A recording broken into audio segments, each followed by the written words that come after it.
very much seeing hit or miss showers and even a couple of storms now as we push deeper into the night. But here's a look at Viper radar, and you do have a few clusters of storms beginning to fire up, but nothing out of the ordinary for this time of year nor this time of night. Take a look at it. There are some cells that are packing a bit of a punch. This is mainly along I-16 between Savannah and Statesboro, and currently Bryan County being the big winner with this cell. A little bit of lightning in this, of course, north and east of Ellabelle, but western edge of Pooler and points west from there. We'll continue to find this. This cell will gradually pulse down, but that is the most efficient rainmaker we have in the area. Hilton Head, northern end of the island now. This cell is moving out. Has not been a lightning strike with this, but a very heavy shower indeed for that area. Been watching this cell near Sylvania heading out towards Hampton County. It did bring some rain-cooled air out, which sometimes does fire some cells off, but nothing has amounted to that other than just a bit of a loud storm there.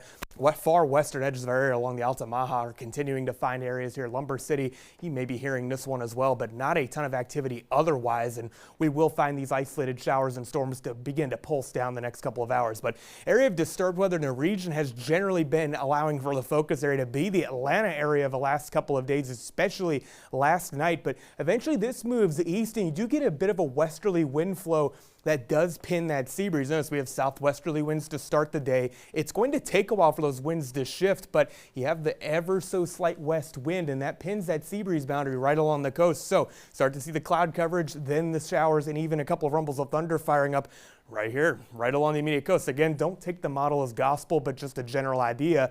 This begins to push inland as you get deeper into the afternoon. There comes that intense southerly, relatively intense southerly breeze there as depicted here. But again, those 8 to 12 mile per hour winds, generally up 10 to 15 mile per hour gusts continue.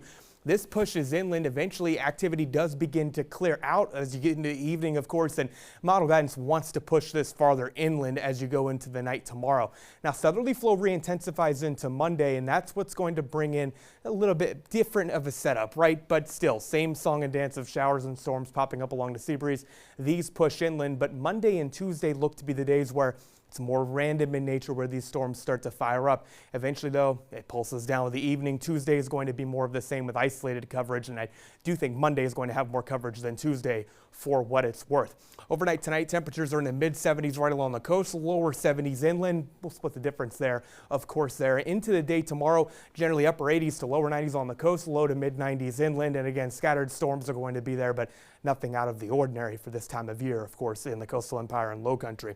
Here's tropical depression 2. You have a low-level defined center, some storms around that center. That's how it got classified, but still a very broad wind field that needs to tighten up. But unfortunately, well, fortunately for the folks in Mexico, rather, you do have land interaction helping out, and that is actually going to allow this storm to make landfall a little bit sooner as a tropical storm possibly tomorrow. The next name on the list is Barry, but no threat to the coastal empire and low country.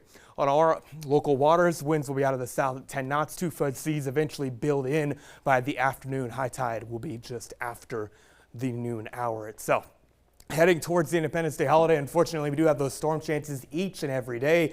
Morning muggy mornings give way to hot and humid afternoons, and there is going to be an area of disturbed weather to watch towards the end of the week that may focus those rain chances a little bit more, but still need to get that timing nailed down, of course, as we are still several days out, Kaylee. And we're being punished for all that sunshine per usual. It sounds like a pattern recently, does it? Yeah. All right, well, thanks so much, Jeff. All right, coming up in sports, the Braves look to